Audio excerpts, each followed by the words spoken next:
Wes Goldberg, cold open question today. It is December 16th as we are recording this. People are hearing this on the 17th. Means we're about a week away from the Christmas Day games. And I've taken over, in a hostile takeover, the office of the NBA commissioner for the next 24 hours. You and I are co-running the NBA for the next 24 hours. We're going to get deposed, right? Like, this isn't going to last. It's going to be bad.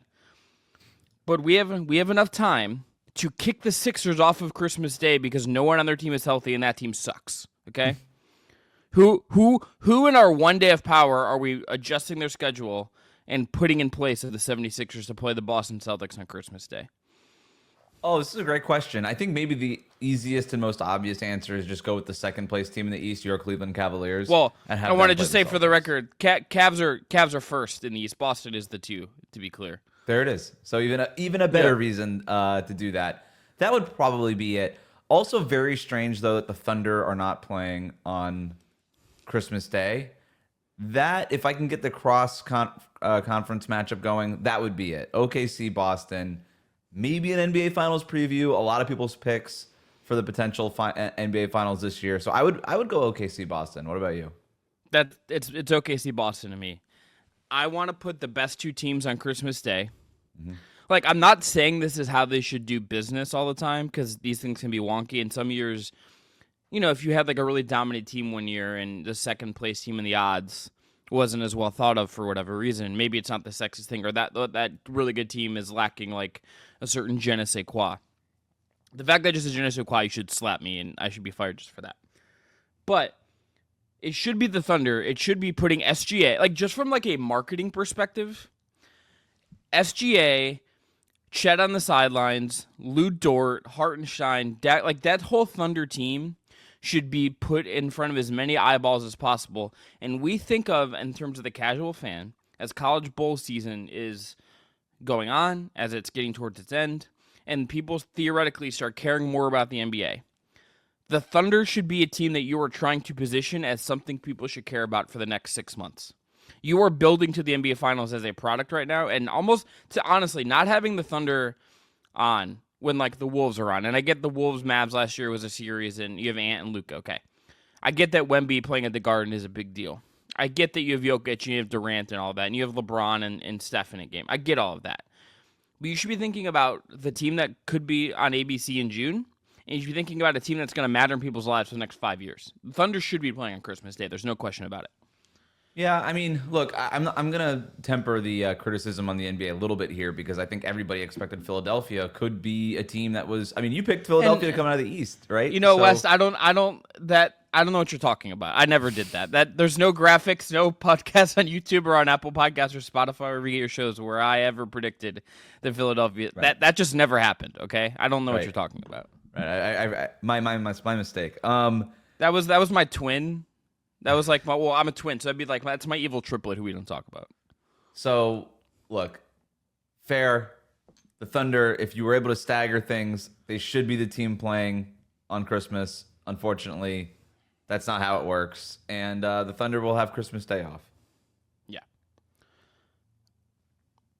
probably right. I just want people to I think the Thunder, this is the last thing we'll say, and we'll get into our show, which is going to be all about trade season, which I'm very excited about. The Thunder should be a team that people, I think deep cut NBA internet understands how fun the Thunder are. I think casual NBA fans have yet to catch on how fun that Thunder team is. The fact that I don't think the Thunder's post-game interview stuff and Shea's Instagram captions and the way he answered, they make fun of him for the way he answers post-game interview questions is not just the most endearing thing in the world. Kind of baffles me. It's maybe just because they're in Oklahoma City? Because that's a big part of it, but I also think the NBA has historically been late to kind of prop up their superstars and their good teams. They sort of wait for it to happen, and then it feels like the NBA would rather be late than early on a lot of this stuff. And if that's the business model, then I suppose that's it. It would be helpful, to your point. You already made the most important point, which is if there's a legitimate chance that this team could be playing in the final series of the season in June, then you should at least expose them to your national audience in as many ways as possible. And on Christmas, where you have 6 different games going on throughout the day, you couldn't find a single spot for the Oklahoma City Thunder, who are clearly one of the best 12 teams in the NBA even going into this season. So whether or not it was Philly or somewhere else, it just felt like there should have been a spot for the Thunder, and the NBA wasted an opportunity here. But like I said, they're usually late on this stuff. They're very rarely early on this stuff. And who are we to criticize a league that's getting billions of dollars? We can criticize them. I think they're wrong. I think it has hurt them, but yeah. Yeah, the dollars part hasn't. They make these changes, I think, when the dollars stop, flowing in. Mm-hmm. And when today, the big NBA story is that Taylor Rooks is the lead on their Amazon coverage, and Dirk, and they're clearly going to spend a lot of money to put brand name former players and commentators like Kevin Harlan and Taylor Rooks and Dirk and Jamal Crawford, I think, is one of the other ones. They're putting those all on Amazon. They got the money, and it's ultimately it's the money is kind of the angle to some degree in a professional sports league. I mean, it's kind of the whole thing, even if we mostly don't talk about that because we're not a business podcast. But anyway, on today's show, it's trade season. We're going to play true or false on a bunch of different teams, a bunch of different players, and if they're going to make moves ahead of the deadline. Let's dive into the Just Basketball Show.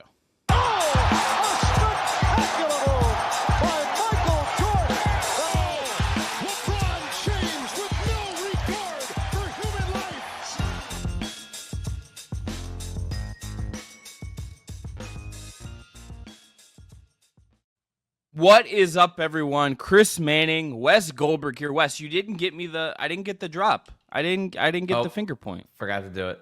Just do it now. You did it late, And one from Wes Goldberg. Do the edit. That's Wes. We'll put it in. Dylan. And we're doing it live and unscripted here at the Just Basketball Show. Subscribe, rate, review on your podcast platform of choice. Hit subscribe on YouTube. Find us on TikTok, as long as it's not being banned. Is in the news today that there's a lot of stuff going on at TikTok right now. Blue Sky, Twitter, everywhere you can go on social. Find the Just Basketball Show. More content coming there and on YouTube as well. Maybe some Christmas Day game reactions from yours truly on Christmas. We'll see if that's how the schedule breaks. But Wes, tell everyone about our first sponsor today. That's BetMGM. Support for today's episode of the Just Basketball Show comes from BetMGM. If you haven't signed up for BetMGM yet, use the bonus code JustBasketball, and you'll get up to $1,500 in a first bet offer on your first wager with BetMGM. Here's how it works. Download the BetMGM Sportsbook app on iOS or Android. Sign up using the code JustBasketball, then deposit at least $10 and place your first wager on any game, and you'll receive up to $1,500 back in bonus bets if that bet loses. Just make sure that you use that bonus code JustBasketball when you sign up. Gambling problem? Call 1-800-GAMBLER. Must be 21 or older to wager. Terms and conditions apply. Also got to tell you about our friends at Homage. Homage is the ultra-comfortable specialty apparel company with NBA and WNBA licenses that uses vintage-inspired designs to pay homage to the greatest stories, traditions, and figures across sports, music, and popular culture. Use our link below, make your purchase, and support the Just Basketball Show. Last-minute holiday shopping season is here.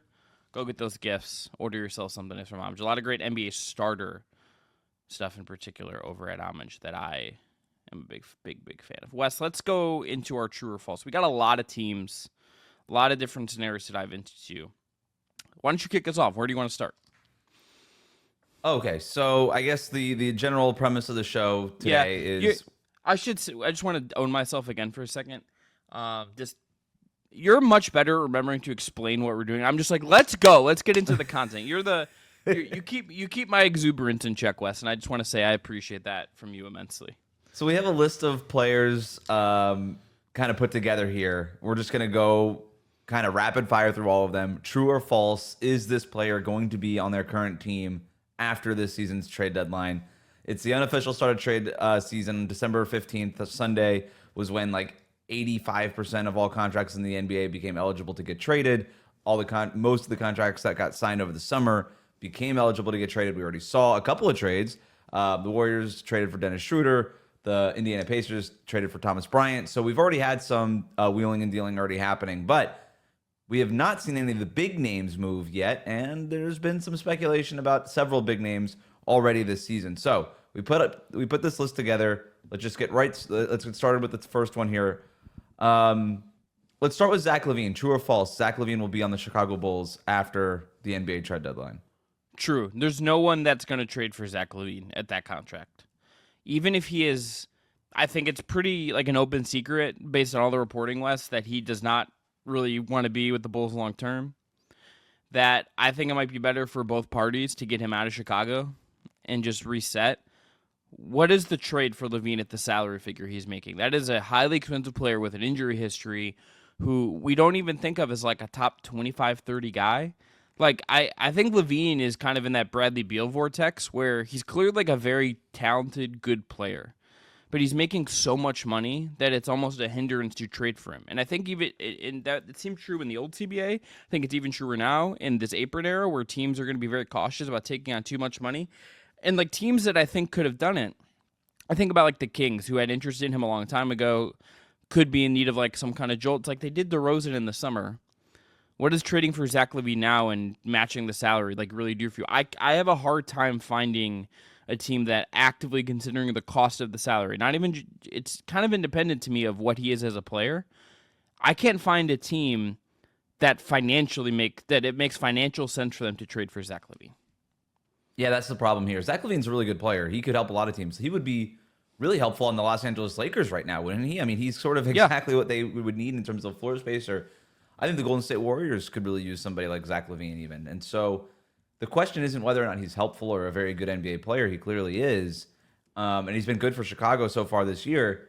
The problem is, like you said, the salary. And when you start getting upwards of $40 million plus a season, that kind of salary slot now in today's salary cap structure is sort of reserved for somebody who could be one of the best two players on a championship winning team. That's what that salary cap is for. That's what that salary slot is for now. And Zach LaVine is something short of that, but he's being paid like that. And so Chicago is kind of stuck with this contract. I'm not going to say it's untradeable. I think there's obviously things that can be done here, but maybe there's a team that's young, that isn't paying their stars yet because those rookie contract extensions haven't kicked in yet, that say, you know what, we kind of have a bunch of money over here to use and we can kind of use him. The one team I'm looking at in that regard is like the Detroit Pistons. Zach LaVine would be so helpful to the Pistons. And they're not really on the hook yet for any really big salaries for their main guys, their core guys, right? Like Asar Thompson, Jaden Ivey, like these guys, their next contracts aren't going to kick in for a couple of years here. I think LaVine's spacing would be really helpful. I think his leadership would be good. There has been no indication that Zach LaVine is a bad locker room presence. If anything, all you hear about him is how great of a teammate he is. I think he would be really helpful. And if you're the Pistons, you're kind of flirting with that play-in spot right now in the Eastern Conference. I don't know. Why not go for it? I kind of love it for them. I haven't built out the trade yet. I don't think that's the show that we want to be doing right now. No. But in terms of like the true or false, I'd probably agree with you. I think he is still on the Bulls after the deadline. But if I'm the Pistons, I'm at least having a meeting about it. Yeah, I mean, if you could do it, I'd just say like for like just basic matching salary in some seconds, I think it's worth it, right? Particularly because you have some guys on that roster that it's like Tim Hardaway's at 16, like you don't need him. Tobias Harris, you have 2 years, like you don't really need him. You kind of get close to it, just based on those two guys. You're right there. If you just do Hardaway, Harris, and a few second round picks, you're there. That gets you to the deal. And for the record, Chicago might have to do that, right? Which seems like selling really low on Zach LaVine, but it does kind of get you off that contract and opens up the door for the rebuild that they want to do. Yeah, I think if they can trade him, they should. I just have a hard time imagining it. I mean, it doesn't feel like this year has just changed like the feeling on him in any real way. Wes, I'm going to go to another Bull here, and that's Nikola Vucenic. That's where I want to go next because I think to me, I kind of think in the same way. I am also going to say Vooch false. The Nikola Vucenic is tradable, then I'm going to say false there as well. I think he's a little bit more tradable. When I see that they want a first for him, and maybe that's just negotiating, but I think about like what giving up a first for, if that's like really what they want, and I can understand why they want that. If you're saying give up a first for a guy at his age, that with his limited defensive skill set, that's 34, will be 35 next season, that like has a good useful skill, but is really probably best served as like a. Like, I kind of think if the best way to use him right now, if on, like, a good team, would be, like, slop him into, like, a Bobby Portis role where he's, like, your bench energizer big kind of thing. Is that worth the premium that it would cost to get him at this point? I'm skeptical of that, and I don't think he gets traded either, which is tough for the Bulls. I think they would be, better served to move on from both these guys if possible, but I don't think either of them are getting traded. I'm going to go ahead and say Vooch does get traded. I think there's enough teams out there that could talk themselves into a larger, a big center who has some rebounding chops. He's not the rebounder that he used to be when he was like routinely bringing down 20 boards a game when he was playing for the Orlando Magic, but he's still a good rebounder. He's an awesome floor spacer. Last year was proven to be an anomaly where he's shooting less than 30% from three. He's upwards of 40% right now. I think he could be helpful to the right team, and I think there's a lot of teams that could be in need of a center who with his kind of skill set. And the salary isn't like the contract's not a bad contract. I don't think by any stretch. It's $20 million again for next year, a little bit more than that. I think there's a lot of teams that could absorb him and be comfortable with that. The Lakers, the Miami Heat. I think there's a bunch of teams that could use somebody like Nikola Vucenic. And you're right. Like the first round pick seems like pretty expensive. This is classic negotiation leverage. Hey, we're only going to trade him for a first round pick, and then you end up trading him for 4 or 5 second round picks, and it's all of a sudden, well, you know what? We kind of got equivalent value in all these second round picks. Like that's sort of the press release afterwards. Or it's like a super heavily protected first round pick. Maybe it's a first round pick swap. Like there's a lot of ways you can kind of bend the rules on this thing.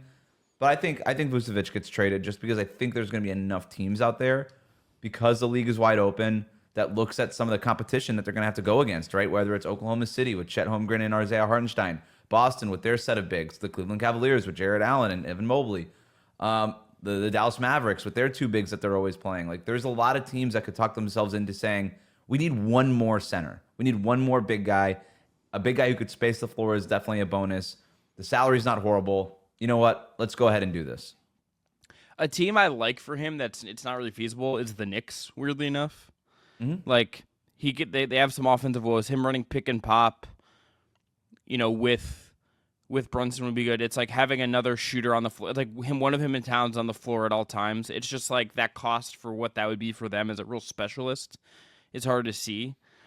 I like the Heat idea because it's sort of doubling down on what it is that they're doing, which is sort of, hey, let's have a floor spacing 5. Let's not so much care about what our center can do defensively because we have all these long wings who are going to cover things up defensively for us. I don't mind it.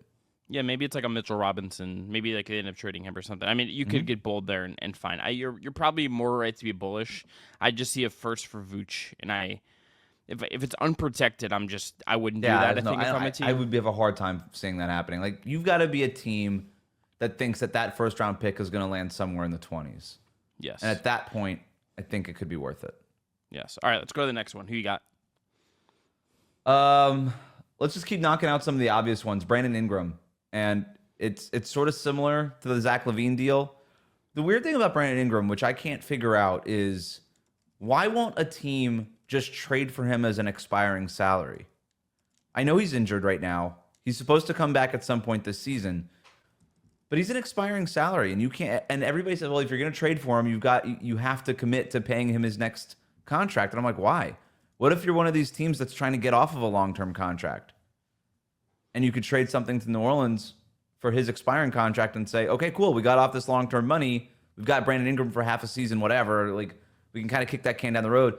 And if he doesn't get that huge salary this summer, then he can come back to us where we have his bird rights and say, you know what?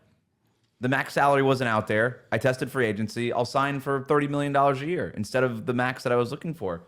I think a lot more. I think Brandon Ingram's a good player. I think he's obviously a tough fit in a lot of different places.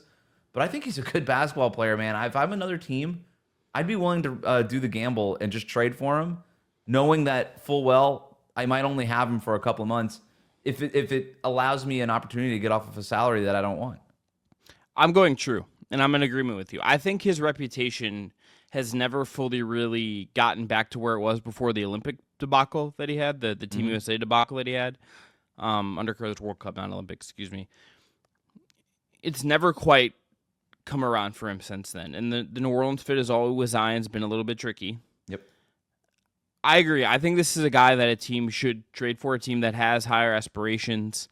We mentioned the Pistons before. Like, could they see him as a guy that they take age-wise fits there closer than like a Hardaway or a Harris? Could you look at him? The Kings, maybe the salary's not there at this point, but they'd always could use another body. Like any team that just needs some offensive juice, I could see them looking at like the Wolves, for instance, and it could be a team where you could say like, okay, do we just try to find a way to do this? I don't think a deal's really there, but to your point about the expiring, this feels, Wes, like a little bit of a test case of let's just like play out what this new cap scenario looks like. Like selfishly, like him getting traded, There's a couple of guys on this list that I feel this way about.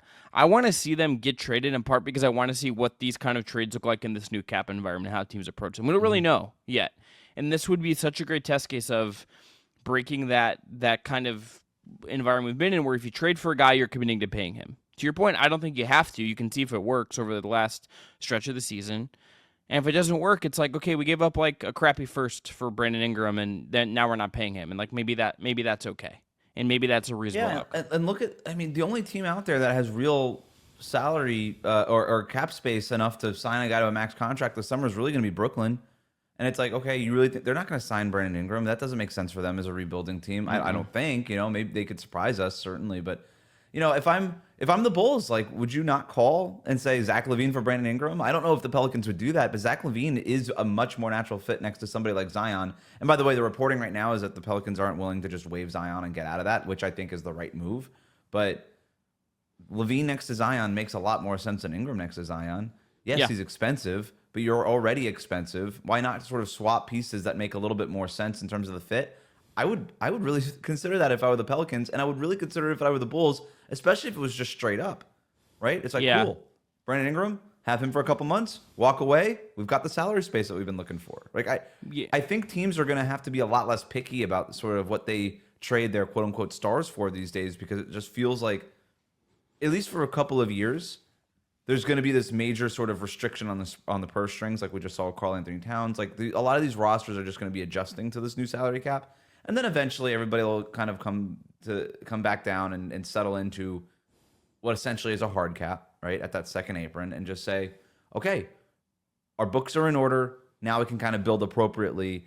And, the Brandon Ingram contract is going to be an interesting test case. A guy who would have gotten paid $40 plus $50 million, no question, in the previous salary cap, and thinks of himself that way because he used to get paid that way, and players like him used to get paid that. They're not going to get paid that way anymore.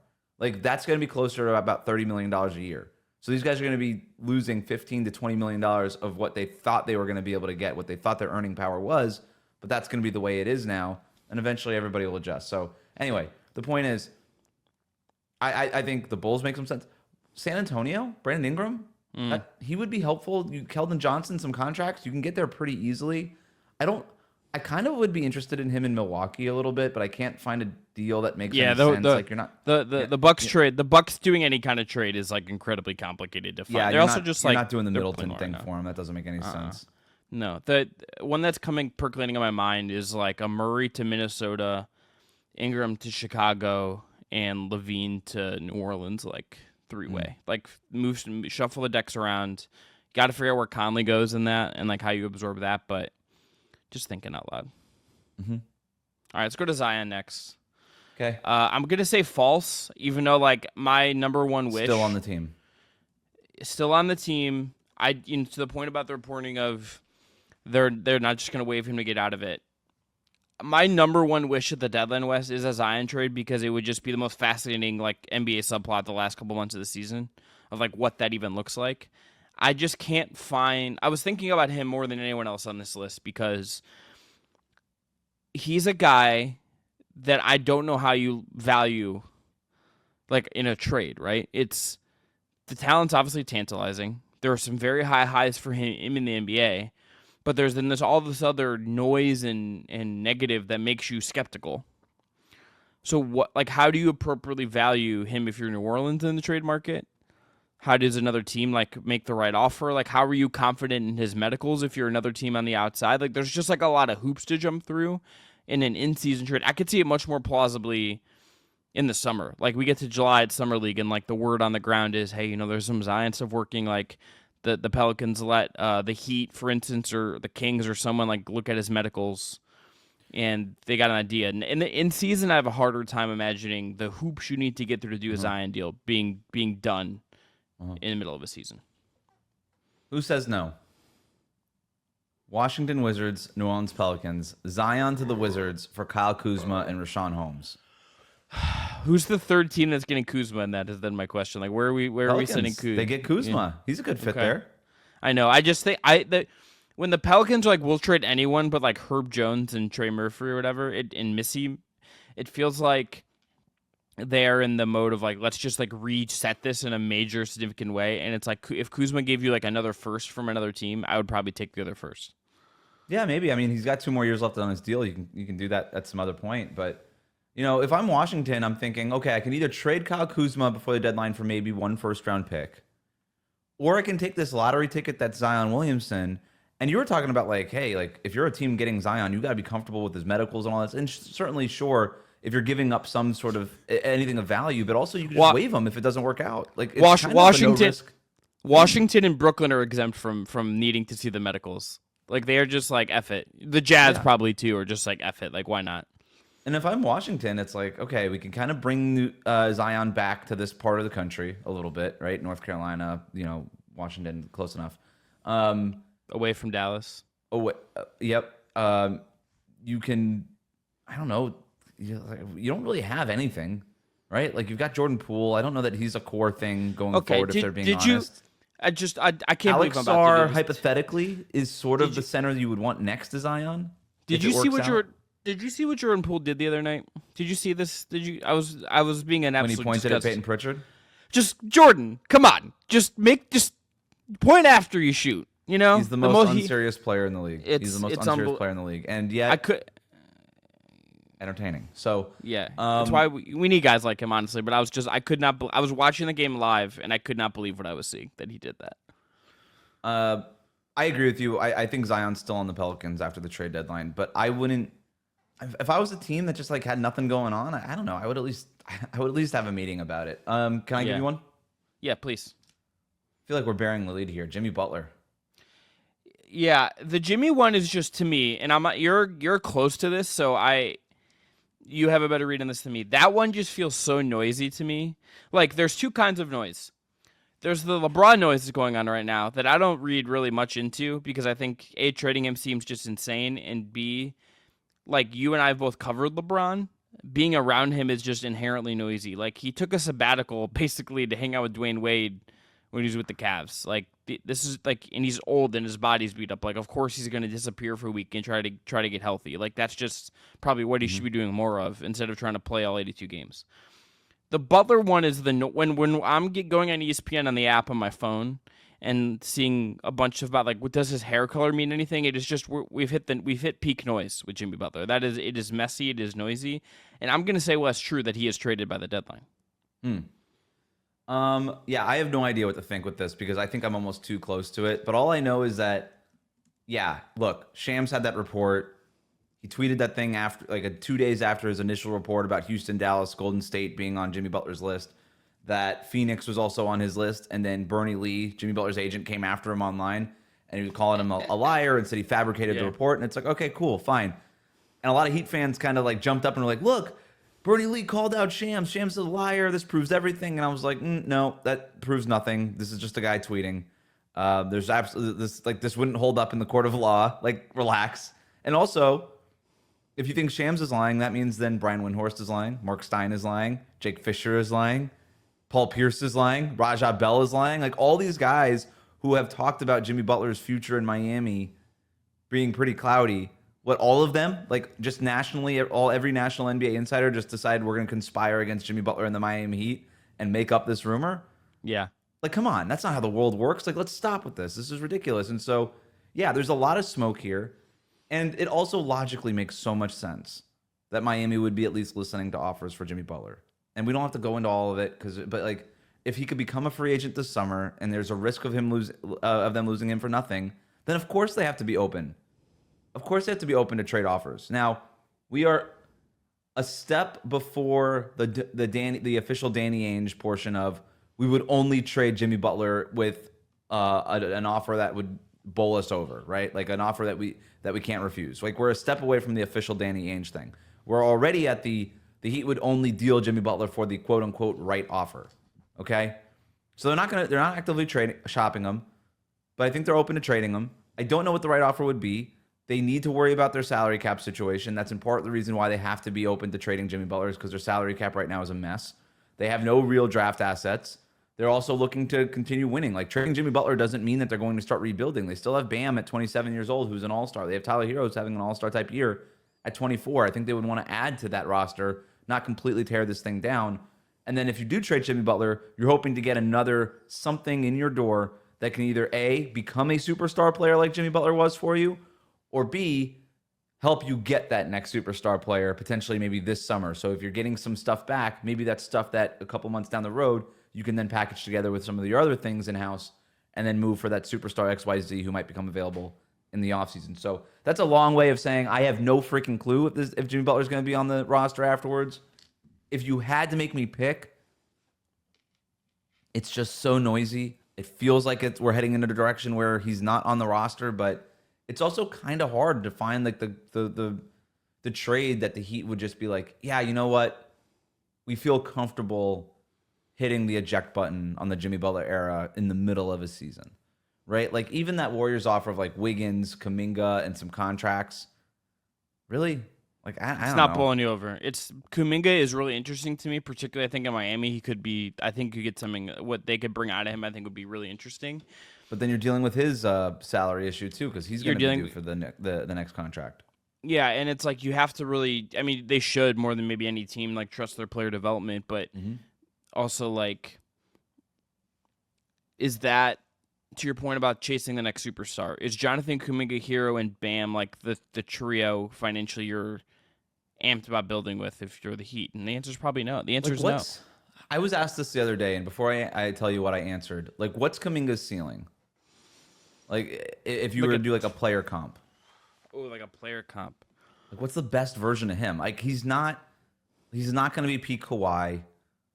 I don't think he's going to be like this two-way wing who's spacing the floor. I don't think that's happening. The playmaking stuff isn't quite there with him. I don't think he's got that kind of feel for the game. Is it like if everything worked out? Is it like Siakam? Is it like a Siakam light? That's exactly the player I said. I said Pascal Siakam. The other one I was thinking too, if it wasn't quite Siakam, it's like, is he just Julius Randle? Yeah, like Randall, but like a little more mobile in some ways. He's like it's like a slightly less like more athletic Randall. Yeah, Yeah. and that's like an all-star level guy. But is it like franchise defining all-star guy? Probably But also, not. if you're the Heat, right? It's like, well, would Siakam or Randall be a good fit next to Bam? Probably not, because now you're still dealing with some of the spacing issues that you dealt with during the Jimmy Butler era that kind of hurt the way that you're able to build out your roster. So and doesn't manufacture the amount of free throws that Jimmy manufactures to boost your offense. Like that's not a thing Kuminga's going to do. And look, Kuminga, I think, has a ton of value. If the Warriors were just like, hey, look, open season, give us your best offer for Kuminga, I think he would have a lot of value on the open market. Right now, what is his value under this next contract? Whatever it might be, is another bigger question. So, yeah, whether it's Golden State, I know that Phoenix is. I mean, Windhorst was reporting on Monday morning that they're actually serious, like they are seriously interested in Jimmy Butler. There's just no way of that happening unless the Heat are like, yeah, we'll take Bradley Beal, which they obviously wouldn't do. They wouldn't spend more money on a worse player. That doesn't make. They would just let Jimmy Butler walk in free agency. Unless they got so many picks and like got Beal like waive is no trade, but like those are things I can't imagine happening. Yeah, and in Phoenix, I don't think they have one first-round pick. I think that they can trade now. I don't think they can move. It just much, that makes me think Jimmy wants to go to Phoenix. That's what that makes me think. Maybe, I don't know. I mean, look, he's got a place in L.A. The Lakers and the Clippers aren't serious destinations for him, so Phoenix is close enough. I don't know. But yeah, where's he opening up a big face? I don't think we have to limit it to just the those teams on his list too. I think there's a lot of other teams that could make some sense. That can maybe put some a better offer together. But yeah, Memphis, Denver, like there's some teams out there that could use a Jimmy Butler, can talk themselves into, hey, we're one Jimmy Butler away from really competing in the Western Conference. So I think there's going to be a lot of teams that would actually call Miami about Jimmy Butler, which is why I'm starting to like lean towards, yeah, maybe he's not on the roster by the end of the season, just because I think there's going to be a lot of teams that call Miami and just say, hey, here's all the stuff that we have. And if they can create some sort of bidding war for Jimmy Butler closer to the February deadline, then maybe that offer does come along. Let's go to the next one. And Wes, let's try to do two more. And then I think the way I think we can do this going forward, I'm going to pitch this to you live, is maybe at the end of every episode, we'll just do like a random one we didn't get to. It's a little bit smaller deal. Like I'm thinking like Colin Sexton is someone, and Bruce Brown are guys that I might have. Okay. I think we could have some conversations about. Are they worth cramming into this show? Maybe not. But we could also do like a speed round here too. Yeah, it's a good idea. All right. Let's go to D'Angelo Russell. I think that's Okay. the other one that just feels Yeah. really noisy. And I have a philosophical question. I'm going to say that he is traded, Wes. I think if I had to say, I think it is true that D'Angelo Russell is traded by the deadline. I am struggling with what it actually is going to accomplish. That is really my thing right now. The Lakers had that really nice start, good vibes with JJ. It feels like there is just a ceiling on this team, and I don't think they have a trade in front of them that can really change that ceiling as of now. It just feels like they are what they are, and it's moving deck chairs around a little bit. And maybe LeBron gets healthy and AD finds that early season monster form that had us talking on him as like an MVP candidate, all that stuff. But I think like the odds are for them to be a true blue contender are just really long, and I don't think a D'Lo trade, even if I think they're going to make one, and it just seems like the most obvious guy in the league to get traded to some degree, except for maybe like Dorian Finney-Smith. I just can't imagine there's a trade that really makes me think, oh yeah, now this solved the Lakers' woes, and now they're ready to make a real run at it. I just can't find what the trade is. That's the other thing. I just like assume it's going to happen. You know, it's like I Right. just kind of think it's going to happen, but I don't know what it is. Like even Utah, who is like the Lakers farm system, it's like, okay, you're gonna take D'Lo on a 1 year expiring. Are the Lakers really gonna attach a first round pick and send that to Utah for Colin Sexton? Like, come on, like is that? And it's like that's not changing anything for you? No, and it's like I think Colin Sexton's a good player who would make the Sure. Lakers better and would be like a positive asset for them the next couple of years. I think he'd be good for a lot of teams that need some juice at guard. But like that's not something I want to give up a first for in this Right. environment. It's just not. And that's really, the Lakers' only real asset. I'm going to go false. I think D'Angelo Russell's on this roster by the end of the year. I can't find the trade that makes any sense. Now, you could take D'Angelo Russell, add like a Rui Hachimura contract or a Gabe Vincent or a Jared Vanderbilt contract and send that to another team and get a big contract back that maybe that team is trying to get off of. Like that's possible. But, I don't really know what it is. Like D'Lo to Chicago for Vucevic.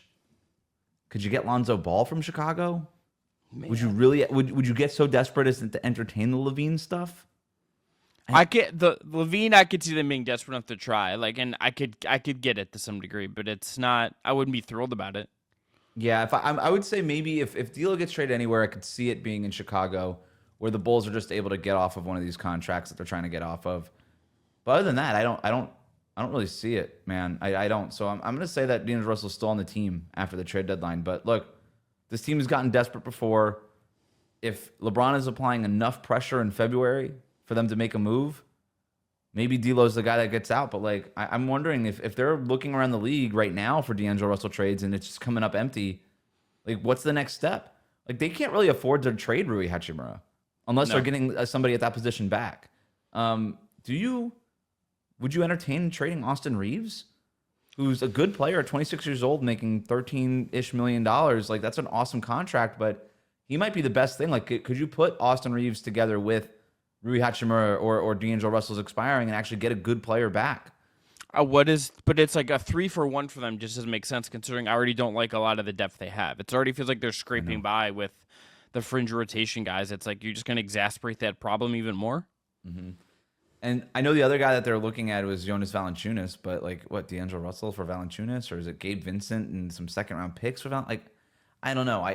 I'm having a really hard time finding the deal for D'Angelo Russell and the Lakers. So I want the Lakers to make a move because it would just be more entertaining. It would be more interesting. And I think actually if they added a couple of good pieces here, if they added like a legitimate backup 5 and a 3-and-D piece on the perimeter, I think that could make a dramatic difference to Lakers. They could make the Western Conference Finals with the way that LeBron and AD have been playing for the most of the season. But I don't know what the trade is out there.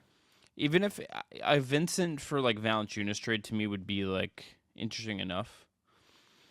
I would probably feel good about that business, and you just keep D'Lo and figure it out because I don't know what the other guard trade would be. But what does that cost pick wise? All that stuff. I think it's hard. It's going to be hard for them to get both the things that they probably need. Mm-hmm. Just the nature of where they're at pick wise and all that stuff. It's just they're kind of stuck to some degree.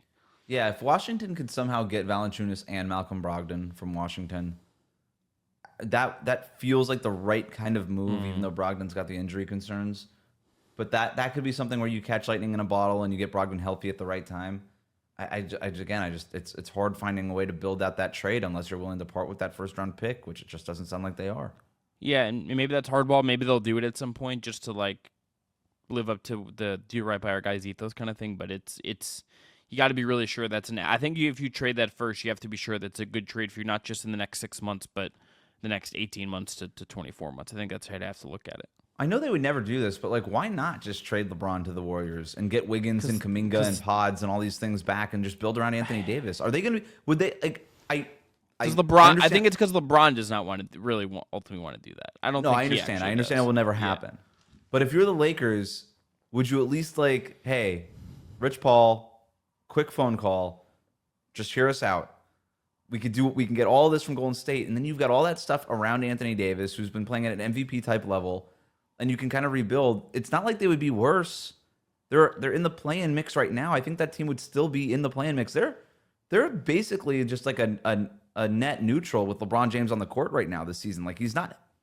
I think by the way that there's some noise in that number too, because if he were not playing, I think the Lakers would just be a lot worse. So just even being a net neutral with him on the court has been positive, but still, I think I don't know.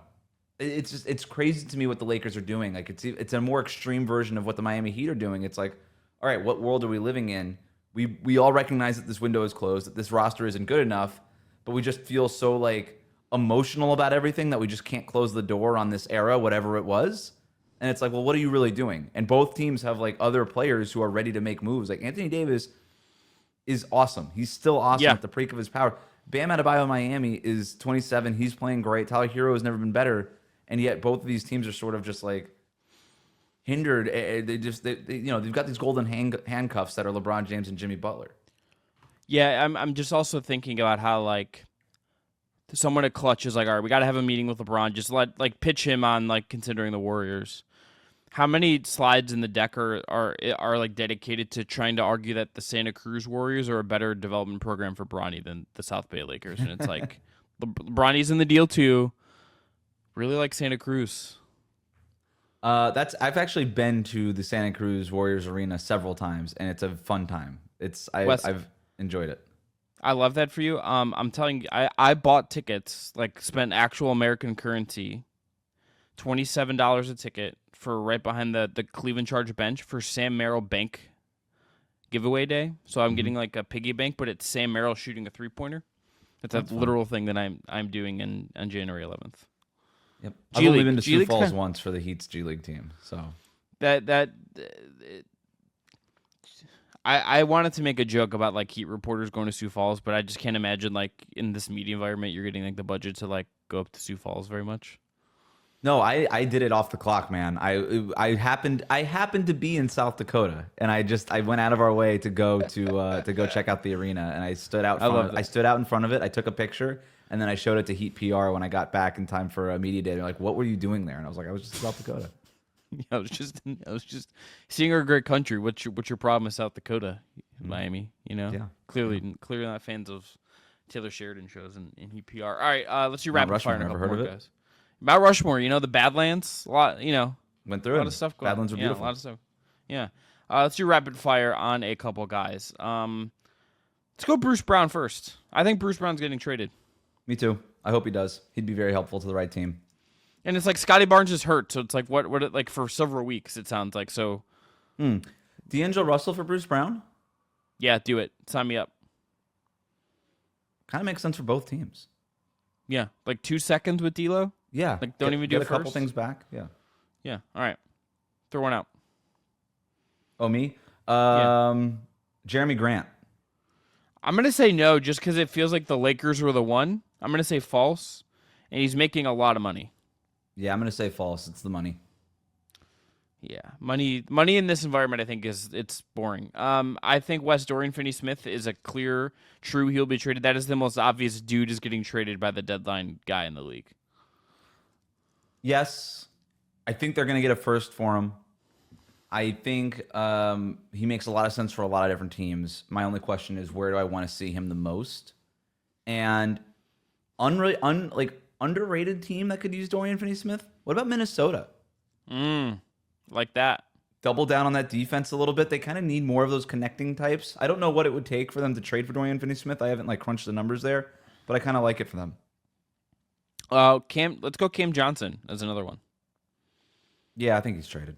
Yeah. Nets doing the Schroeder trade early feels like such a signal that they're ready to start selling. They're waving the white Cooper flag. It's true. That's very good, and I want to say more, but I'm not going to. Let's do two more. Let's go Jonas Valanciunas, who we talked about a little bit, but do we think Jonas Valanciunas is getting traded? Yeah, because too many people close to the team have said they're not definitely. It's not a guarantee that they're going to trade him. They really enjoy his like locker room presence and everything that he means to that team, which is obvious stuff that you say before you're going to trade him. So I think they're going to trade him. I'll give you one last one that's like a little bit more out there. We could have gone Kuzma here. We could have talked about Sexton. But I'm going to ask you about Caleb Martin. I've been thinking about this. Is there a move where Philly says this season's cooked, we're going to trade him on a value contract and get some other stuff back to do more moves in the summer?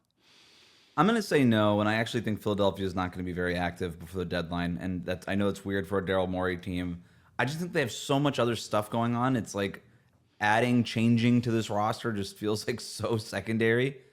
I think Philadelphia really should just be like, all right, how many games can we get Embiid healthy for? Let's figure this out. Let's get as much of a look at what this roster is on the court together before we make any decisions on it. And then debrief and maybe readjust and pivot in the summer. Yeah, that McCain injury is such a punch in the gut to them. The bright spot of their season, and then he's out with them. I'm trying to figure out what happened to Philadelphia to make them so cursed this year. Like, what did they do?